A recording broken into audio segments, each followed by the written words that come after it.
The autumn wind whispered through the ancient oaks surrounding Ravencrest Academy, carrying with it the scent of dying leaves and something else, something wild and untamed that made Professor Celeste Blackwood pause at her office window. She pressed her palm against the cool glass, watching shadows dance across the moonlit courtyard below. In 3 weeks, she would be standing before her first class of advanced mythology students, teaching them about creatures that most of the world dismissed as fairy tales. If only they knew how real those fairy tales could be. Still settling in, Celeste turned to find Headmaster Aldrich in her doorway. His weathered face creased with concern. The elderly man had been nothing but kind since arrival, though she'd noticed how his eyes sometimes lingered on her with an expression she couldn't quite decipher.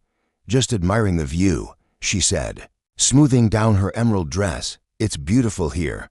Very atmospheric."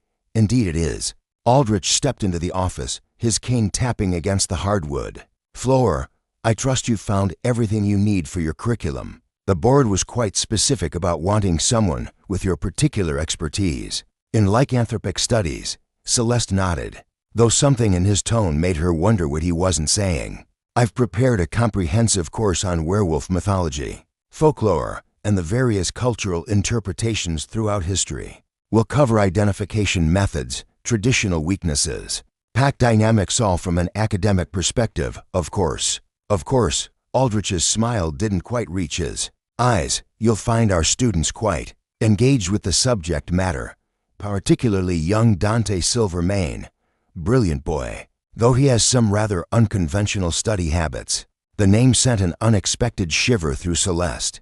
"Unconventional how?" "Oh, nothing concerning. He simply prefers to do his research during the evening hours. Claims he concentrates better when most of the world is asleep." Aldrich moved to examine the bookshelf Celeste had spent the afternoon organizing. "His papers are always exceptional, though I confess I sometimes wonder where he finds his source material. His insights into predatory behavior are remarkably authentic."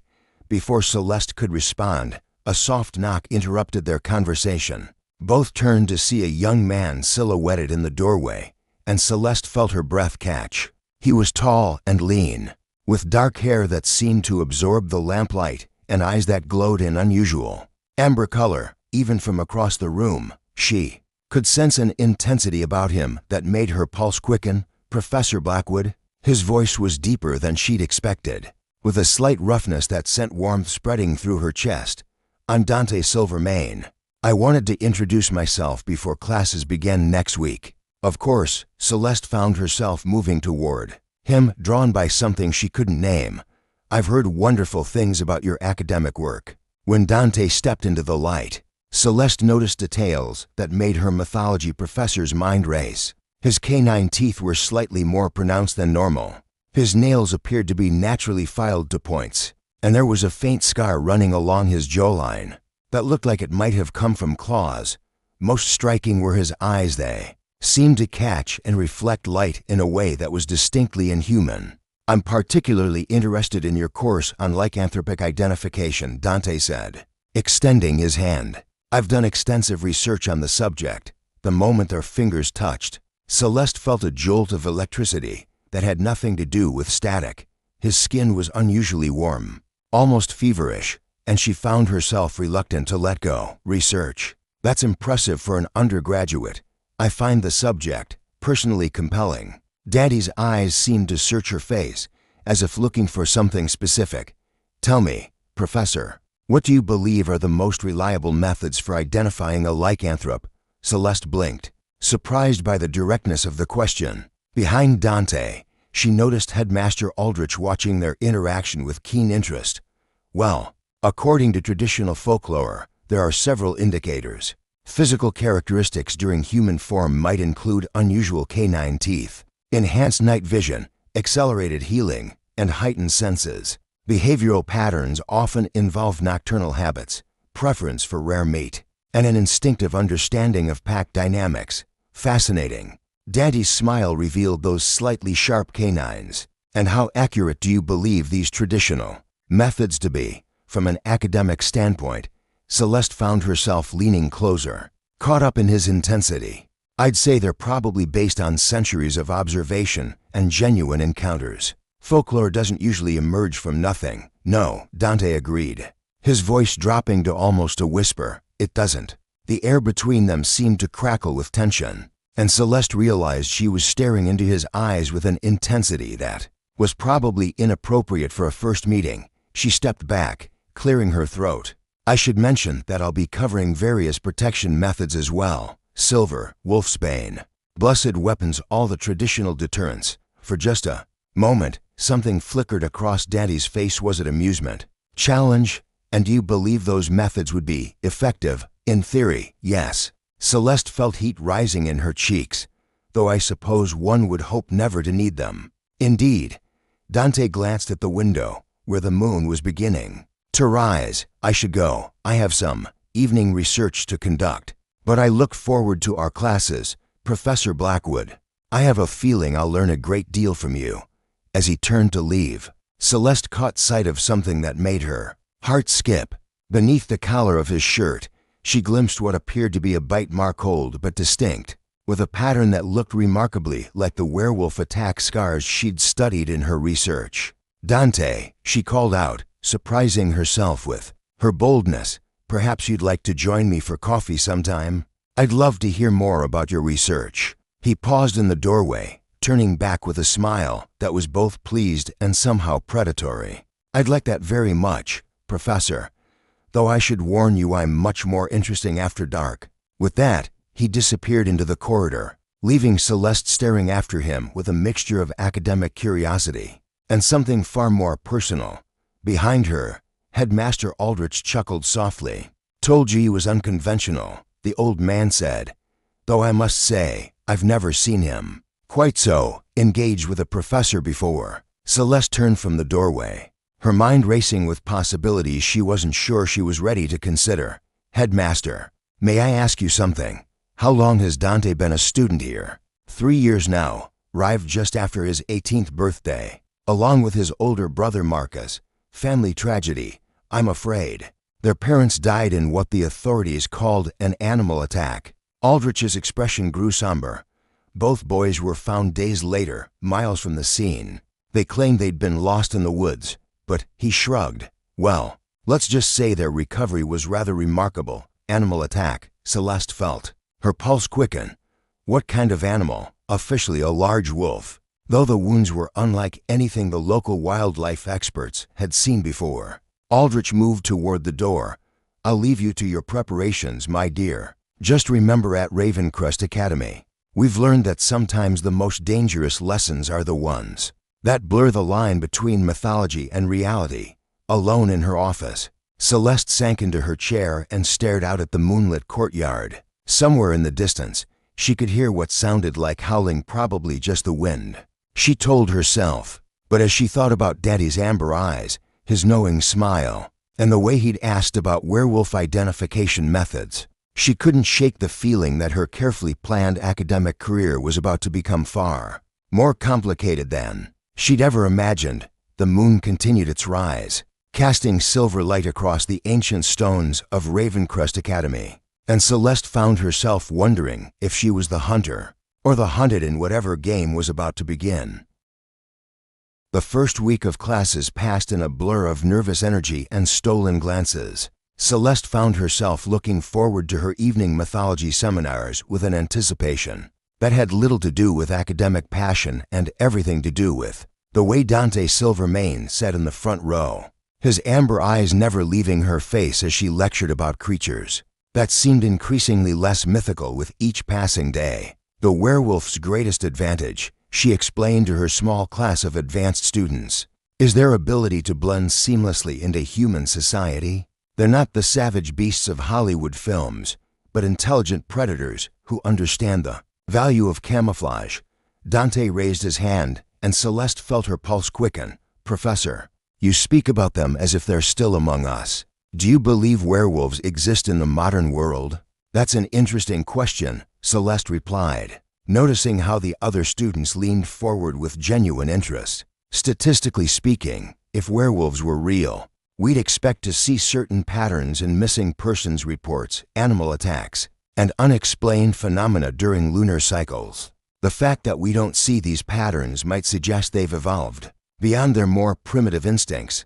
Or, Dante said with a smile that made her stomach flutter, they've simply become better at hiding in plain sight. After class, Celeste was packing her materials when she realized Dante had remained behind. The other students had filtered out into the corridor, their voices fading as they headed toward the dormitories. The lecture hall felt suddenly intimate, lit only by the warm glow of the antique lamps that gave Ravencrest its gothic atmosphere. "You promised me coffee," Dante said, approaching her desk with that fluid grace she'd noticed from their first meeting. "Unless you've changed your mind about getting to know your most dedicated student." Celeste looked up from her papers, meeting his gaze directly.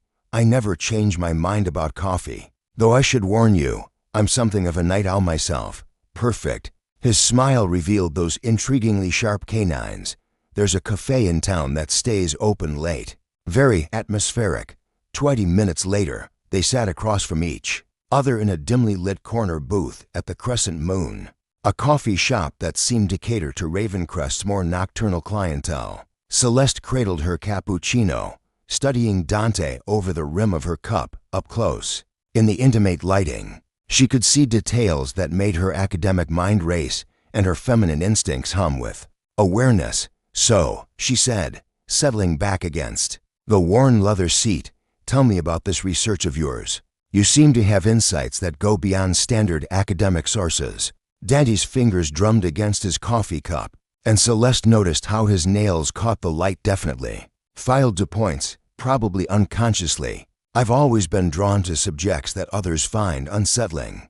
There's something about predators, about the line between civilization and wildness, that fascinates me." "Dangerous fascination," Celeste murmured, then immediately regretted how breathless she sounded. "The most interesting things usually are." Dante leaned forward, his voice dropping to that low register that made her skin tingle. "What about you, Professor? What drew you to study creatures that most people dismiss as fantasy?" Celeste found herself leaning forward as well, drawn by his intensity. "Personal experience.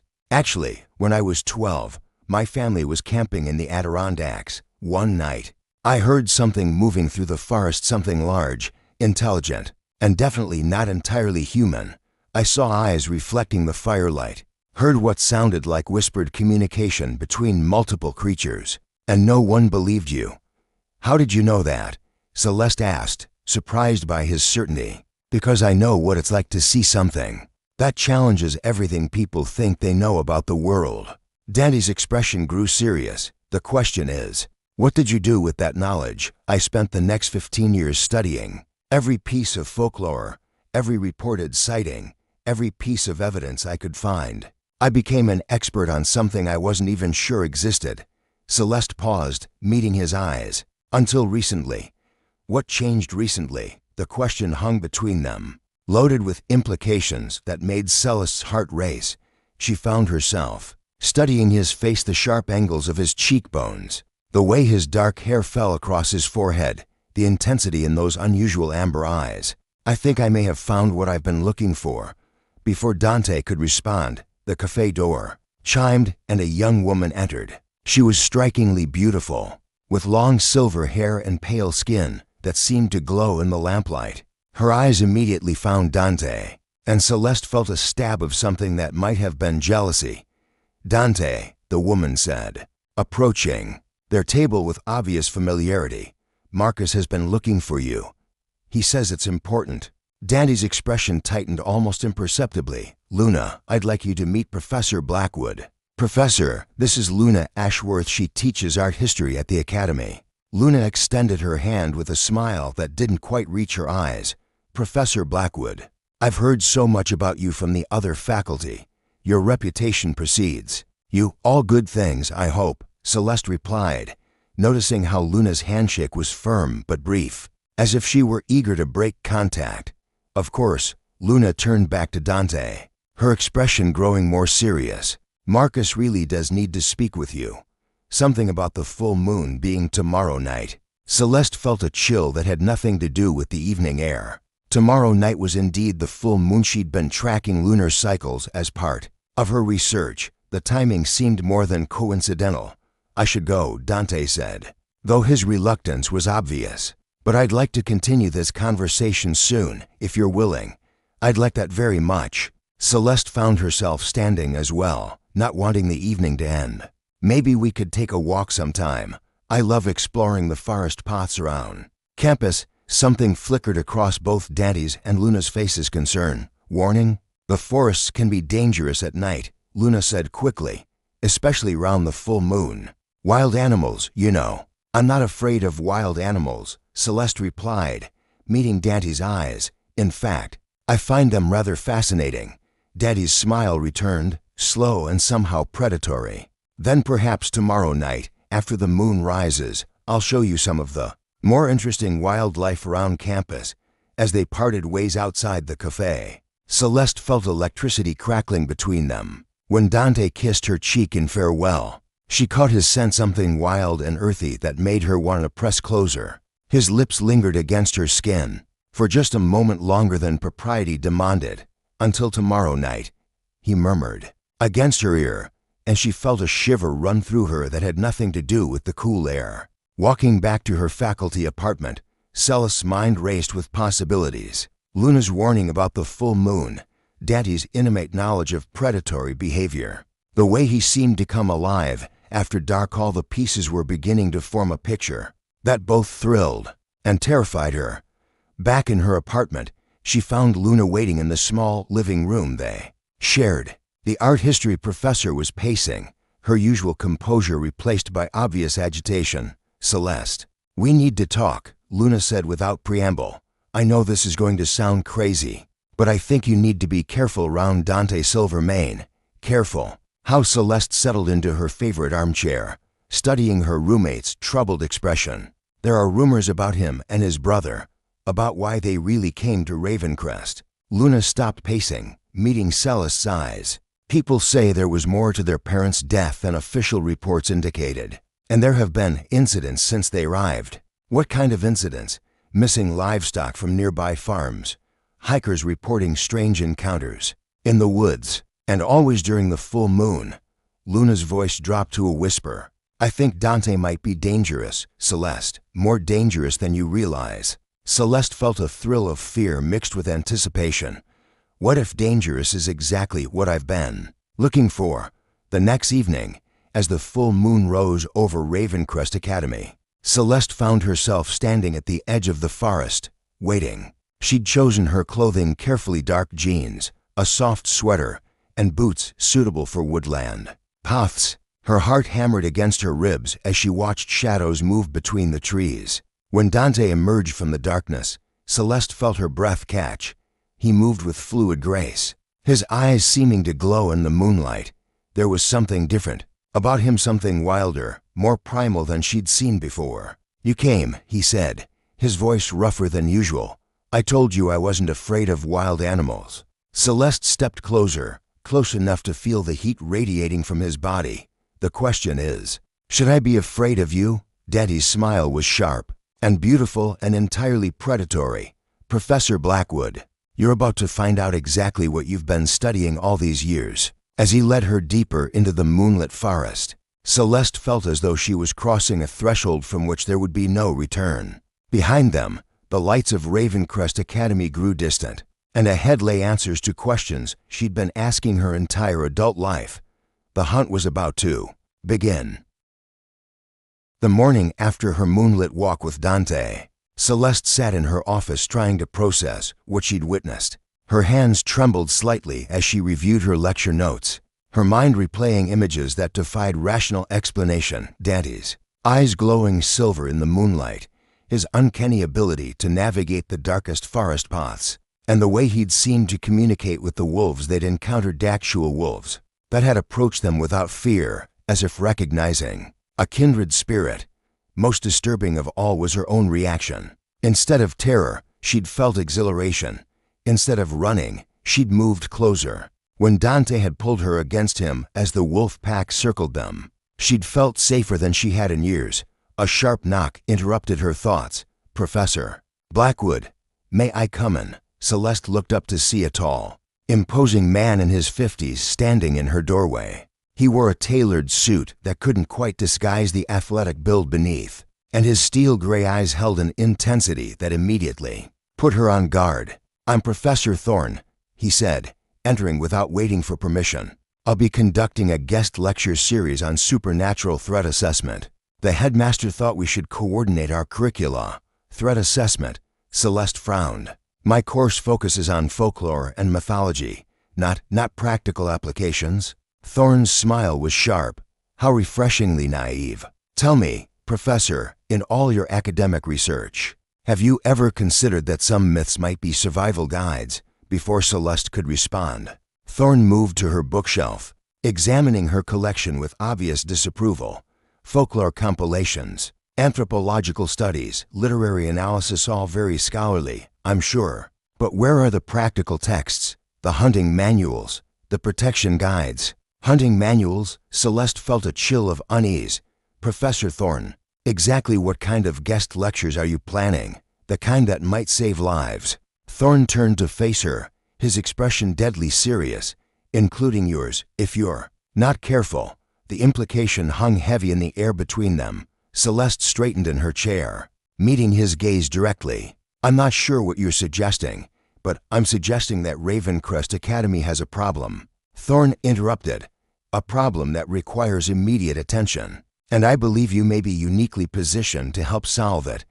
"What kind of problem?" Thorne reached into his briefcase and withdrew a thick folder. 3 students have gone missing in the past 2 years, all during full moons, all last seen heading into the forest surrounding campus. He placed several photographs on her desk. The official reports cite animal attacks, but the evidence suggests something far more specific. Celeste studied the images, her academic mind automatically cataloging details. The claw marks were too regular, too purposeful. The bite patterns were unmistakably canine, but far larger than any normal wolf. Most disturbing were the human footprints leading away from each scene.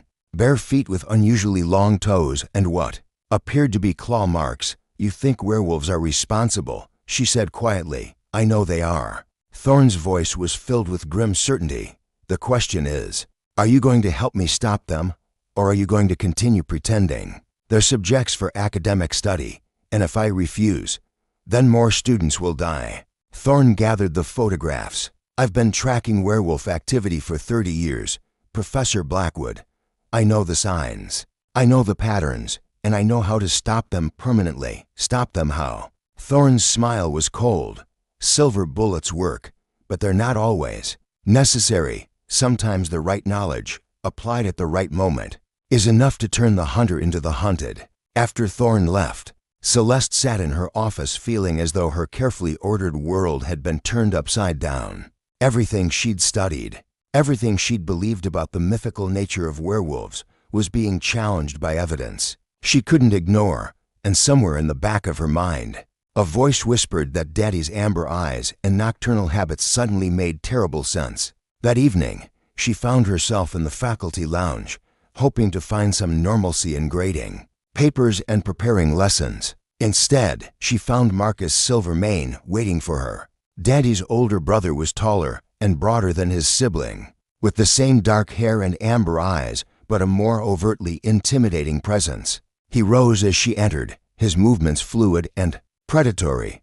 "Professor Blackwood," he said, his voice carrying a subtle warning. "I hear you've been spending time with my brother." "Dante is one of my students," Celeste replied carefully. "It's natural that we'd interact." "Is it natural for professors to take midnight walks with their students?" Marcus stepped closer, and Celeste caught that same wild sense she'd noticed on Dante. "Especially during full moons.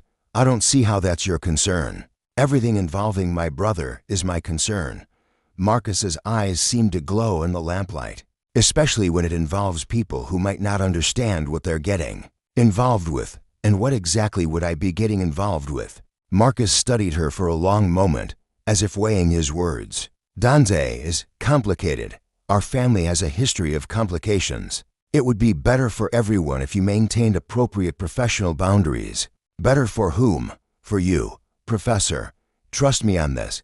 Before Celeste could respond, the lounge door opened and a young woman entered. She was petite with dark hair and striking green eyes. and she moved with the same fluid grace that characterized the Silvermane brothers. "Marcus," she said, her voice carrying a note of warning. "We need to talk." Marcus's expression tightened. "Professor Blackwood, this is Raven Blackthorn, our cousin, Raven." Professor Blackwood teaches mythology. Raven's smile was sharp. "How appropriate. I imagine you have quite a lot to teach about the intersection of myth and reality. I'm beginning to think reality is far more complicated than I originally believed," Celeste said, studying both siblings. "Tell me, do either of you know Professor Thorn?" The temperature in the room seemed to drop several degrees. Marcus and Raven exchanged glances that spoke of shared knowledge and mutual concern. "You've met Thorn?" Marcus asked, his voice tight, with tension. "He's giving guest lectures on supernatural threat assessment," Celeste replied. "He seems to think Ravencrest has a werewolf problem. Thorn is a dangerous man," Raven said quietly. "He sees threats where none exist and creates problems where there should be peace." "So there aren't werewolves at Ravencrest?" Celeste asked directly. Another loaded silence. Finally, Marcus spoke. "There are many things at Ravencrest that exist in the spaces between myth and reality, Professor. The question is whether you're prepared to accept that some knowledge comes with a price." "What kind of price?" "The kind that changes everything." "You thought you knew about the world," Raven said softly. "The kind that makes it impossible to go back to seeing things the way you used to." That night, Celeste lay in bed staring at the ceiling, her mind churning with questions that had no easy answers. Luna's warnings about Dante, Thorn's hunting manuals, Marcus's protective threats, and Raven's cryptic comments all swirled together in a confusion of possibilities that both thrilled and terrified her. Around midnight, she heard a soft tapping at her window. She rose and pulled back the curtains to find Dante standing in the moonlight below, his amber eyes gleaming as he looked up at her. Without hesitation, she opened the window. "What are you doing here?" she whispered. "I needed to see you," he said simply. "Things are about to become complicated, and I wanted to explain before what?" Dante was quiet for a long moment. "Before you have to choose sides in a conflict you never asked to be part of." "Dante, what are you?" His smile was sad and beautiful and entirely honest. "I'm exactly what you think I am, Celeste. The question is, what are you going to do about it?" Before she could answer, the sound of howling echoed across the campus. Not one voice, but many, calling to each other across the darkness. Dante's head snapped toward the sound, his entire body tensing. "They're calling the pack together," he said, his voice rough with emotion. "Thorn's presence has changed everything. We have to decide whether to run or fight. What do you want to do?" Dante looked back up at her, and in his eyes she saw centuries of wildness barely contained by human form. "I want to protect what matters most to me, even if it means revealing everything I've tried to hide." As more howls answered the first call, Celeste realized that her quiet academic life was about to be shattered forever. The hunter had become the hunted, and she was about to discover which side of the ancient conflict between civilization and wilderness she truly belonged on. The war between werewolves and hunters was about to begin, and she was standing at the center of it all. The blood moon hung low over Ravencrest Academy like a crimson omen, casting everything in shades of copper and shadow. Celeste stood in her office, watching the transformed landscape through her window when the first howl split the night air. It was answered by another, then another, until the entire forest seemed alive with the voices of creatures that officially didn't exist.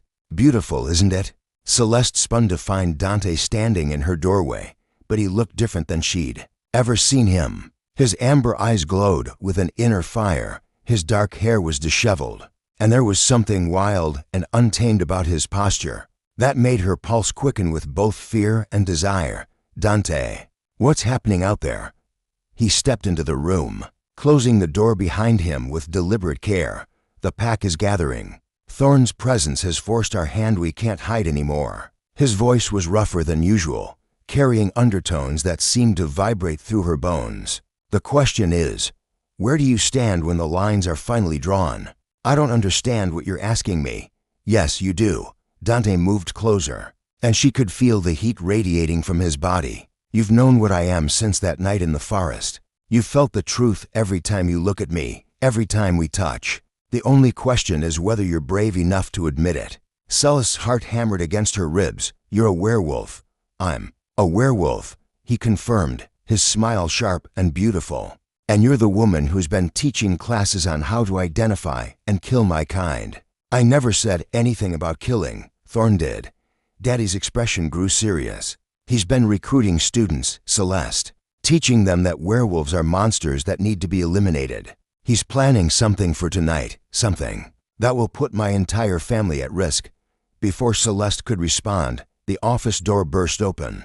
Professor Thorn stood in the entrance, flanked by 3 students she recognized from her classes. All 4 were carrying weapons: silver-tipped spears, crossbows, and what appeared to be military-grade tranquilizer guns. "Step away from the creature, Professor Blackwood," Thorn commanded, his voice cold and professional.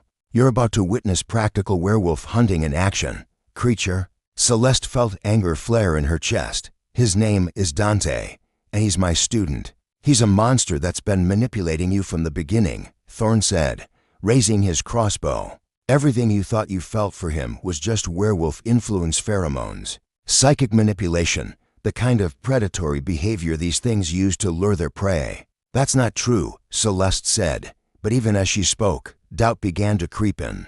Had her feelings for Dante been genuine? Or was she simply another victim of supernatural manipulation? "Ask him," Thorn suggested. "Ask him if he's been using werewolf abilities to influence your emotions." Celeste turned to Dante, searching his face for answers. "Have you, Celeste, have you been manipulating me?" she demanded. Daddy's silence was answer enough. She felt something break inside her chest, a combination of betrayal and heartbreak that made her want to curl up and disappear. "I see," she said quietly. "So none of it was real." "It was real," Dante said urgently. "My feelings for you are real. Yes, there's a natural attraction between werewolves and certain humans. But that doesn't mean enough," Thorn interrupted. "Professor Blackwood, step aside. We have work to do." But before anyone could move, the office windows exploded inward in a shower of glass. 3 figures landed in the room with fluid Grace Marcus, Raven, and a 4th werewolf Celeste didn't recognize, an elderly man with silver hair and eyes like liquid gold. "Elder Fenwick," Dante said, his voice filled with respect and relief. "Dante, Marcus, Raven." The elderly werewolf's voice carried the weight of centuries. "It seems our peaceful coexistence has come to an end." "There was never any coexistence," Thorn snarled, swinging his crossbow toward the new rivals. "Only predators pretending to be civilized." "Funny," Elder Fenwick said with a cold smile. "I could say the same about you."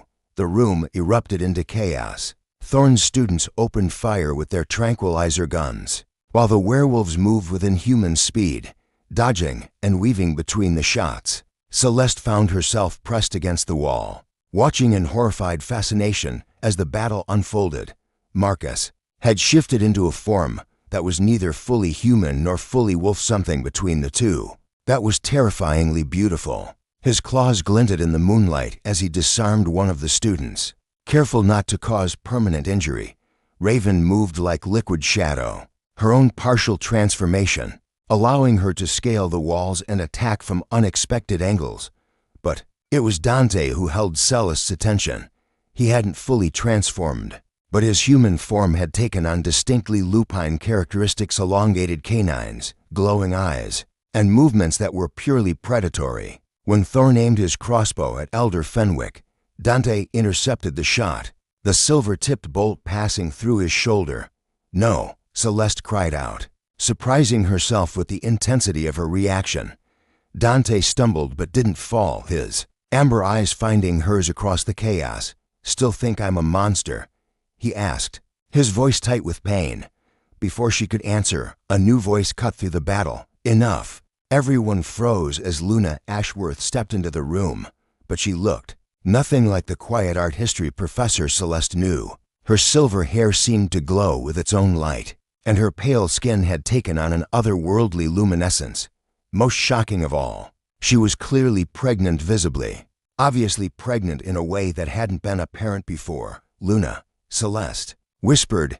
"I'm sorry I couldn't tell you," Luna said, her voice carrying new authority. "But some secrets are too dangerous to share." She turned to Thorn, her expression fierce. "You've violated the treaty. You've brought weapons onto neutral ground and threatened the Pack's young. Thorn's eyes narrowed. "You're one of them too." "I'm the Pack's alpha female," Luna said calmly. "And the child I'm carrying is the future of our kind. If you harm any member of my Pack, the consequences will be severe." "Your Pack?" Celeste looked between Luna and the werewolves, her mind reeling. "You're their leader?" "I'm their protector," Luna corrected. "Just as I've been protecting you, even when you didn't know you needed protection." "From what?" "From hunters like Thorn who see supernatural beings as targets rather than people." Luna's gaze softened as she looked at Celeste. "And from the pain of discovering that everything you thought you knew about the world was incomplete." Thorn raised his crossbow again, but before he could fire, another figure appeared in the doorway. It was Iris Moonwhisper, a young woman Celeste had seen around campus but never paid much attention to. She was beautiful in an otherworldly way, with long dark hair and eyes that seemed to hold starlight. "The police are coming," Iris announced. "Someone reported gunshots and broken windows." "Perfect," Elder Fenwick said with satisfaction. "Professor Thorn, you have about 3 minutes to explain to the authorities why you're on campus after hours with illegal weapons and a group of students who should be in their dormitories." Thorn's face went pale as he realized his position. "This isn't over," he said, backing toward the door. "The world will know what you are." "The world already knows what we are," Luna said calmly. "We're teachers, students, and community members who happen to have a few extra abilities. The question is whether you can learn to coexist peacefully or whether you'll continue to create problems where none existed." As Thorn and his students fled, Celeste found herself alone with the werewolves. The adrenaline was beginning to fade, replaced by a bone-deep exhaustion and a confusion that threatened to overwhelm her. "So," she said, looking around at the group, "you're all werewolves." "Not all," Iris said with a gentle smile. "I'm something else entirely. But yes, most of us are, and you've been living at the academy, teaching classes, pretending to be human." "Not pretending," Dante said, moving carefully due to his wounded shoulder. "Being.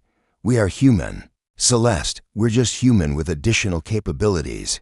Capabilities that include manipulating people's emotions," Celeste said, the hurt still raw in her voice. "No," Elder Fenwick said firmly.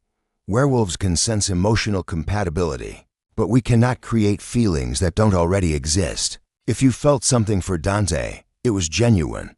But the attraction is real," Luna said gently. "Some humans are naturally drawn to supernatural beings, just as some werewolves are drawn to humans. It's not manipulation, it's recognition." Celeste looked at Dante, seeing him clearly for the first time. The amber eyes, the sharp canines, the fluid grace, all the signs she'd been studying academically were right there in the person she'd been falling in love with. "Why didn't you tell me?" "Because I was afraid you'd react exactly the way you did," Dante said quietly. "Because I was afraid you'd see me as a monster instead of just me." And now, Daddy's smile was sad and hopeful and entirely human. "Now, I'm hoping you'll give me a chance to prove that monsters and men aren't mutually exclusive categories." Outside, the sound of sirens grew closer, and the blood moon continued its arc across the sky. Celeste realized that everything she'd believed about the world had been irrevocably changed, and she had a choice to make about what kind of future she wanted to build in this new reality. The blood moon hung low over Ravencrest Academy like a crimson omen, casting everything in shades of copper. The investigation into the break-in at Professor Blackwood's office was remarkably brief and surprisingly inconclusive. The police found evidence of a struggle, broken glass, and some unusual claw marks on the furniture, but no clear indication of what had actually occurred. Professor Thorn had disappeared entirely, along with his 3 student accomplices, leaving behind only a resignation letter, citing irreconcilable differences with the academic philosophy of the institution. Celeste sat in Headmaster Aldrich's office 3 days later, watching the elderly man review the incident report with what appeared to be resignation, rather than surprise. "I suppose you have questions," he said finally, setting the papers aside and meeting her eyes. "One or two," Celeste replied dryly. "Starting with how long you've known about the werewolves on campus." "Since I founded the academy 40 years ago," Aldrich said simply. "Ravencrest was created specifically to provide a safe haven for supernatural beings seeking education and integration into human society. A safe haven." Celeste leaned back in her chair, trying to process this revelation. "So the entire academy is some kind of supernatural boarding school. About 60% of our students and faculty have some form of supernatural heritage," Aldrich confirmed. "The rest are humans who've demonstrated the ability to coexist peacefully with non-human species, like yourself." "How did you know I'd be able to coexist peacefully?" Aldrich's smile was gentle. "Your childhood encounter in the Adirondacks wasn't with werewolves, my dear. It was with a family of forest spirits who were evaluating whether you posed a threat to their territory. They reported back that you were curious rather than fearful, respectful rather than aggressive. That's a rare quality in humans, and you've been watching me ever since, keeping an eye on you.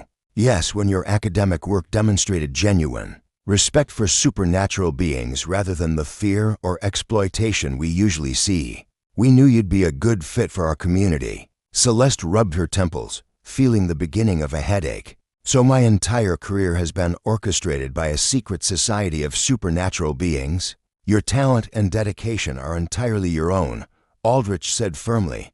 "We simply provided opportunities for you to use them in an environment where they'd be appreciated." Before Celeste could respond, there was a soft knock at the door. Luna entered, no longer hiding her pregnancy, followed by Dante, whose shoulder was healing with the remarkable speed she was learning to associate with werewolf physiology. "How are you feeling?" Luna asked, settling into the chair beside Celeste with the careful movements of someone carrying precious cargo. "Overwhelmed," Celeste admitted. "Everything I thought I knew about the world has been turned upside down in the span of a week." "It's a lot to process," Luna agreed, "but you're handling it better than most humans would.